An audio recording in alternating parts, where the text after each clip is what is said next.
ஆ ம் ஸ்கூலுக்கு போய் என்ன பண்ண போற இன்னைக்கு? பார்க்கில் விளையாட போறியா? அப்புறம் வேற என்ன பண்ணுவ? படிக்க போற. ம்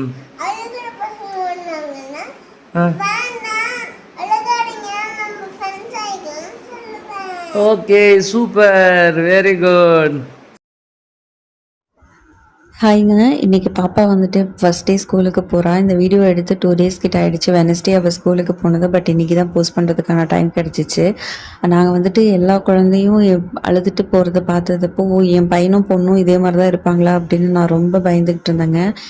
தேங்க்ஃபுல்லி தன்விஷ் அந்த அளவுக்கு அவனும் வந்துட்டு அழுது அடம் பிடிச்செல்லாம் ஸ்கூலுக்கு போகல. பட் பாப்பா 4 வருஷமாக எங்கள் கூட இருந்தங்காட்டி இங்கே அவள் வந்துட்டு போகும்போது அடம் பிடிப்பாளோ அப்படின்ற ஒரு கவலை ஓரமாக இருந்துக்கிட்டே இருந்துச்சு.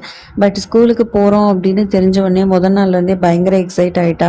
போகிறோம், புது ஃப்ரெண்ட்ஸை பார்க்க போகிறோம், அழுகிற குழந்தைங்களெல்லாம் நாமளே ஃப்ரெண்ட்ஸ் ஆக்கிக்கலான்ற ஒரு அளவுக்கு கான்ஃபிடென்ட்டாக அவள் பேசும்போது ஓகே நம்ம நினைக்கிற மாதிரி நம்ம குழந்தை இல்லை, அவள் வந்துட்டு நல்லபடியாக போயிட்டு வருவா, அழுக மாட்டா, நமக்கும் மனசுக்கு கஷ்டமாக இருக்காது அப்படிங்கிற ஒரு கான்ஃபிடென்ஸ் எனக்குள்ளேயும் வந்துச்சு.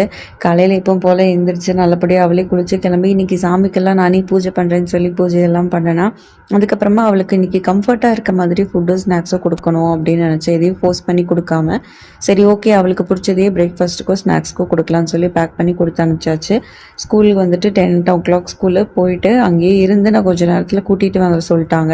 அங்கே கணபதி ஹோமோவில் இப்போ தான் போட்டாங்க. ஸோ அதனால நீங்கள் வெயிட் பண்ணி கூட்டிகிட்டு போயிடுங்க, ரொம்ப நேரம் இருக்க வேண்டியது இருக்காதுன்னு சொன்னாங்காட்டி நாங்கள் வெயிட் பண்ணி அவளை கூட்டிகிட்டு வந்துட்டோம். கிளாஸ் எல்லாம் எப்படி இருக்குன்னு எக்ஸ்ப்ளோர் பண்ணிவிட்டு இனி அடுத்த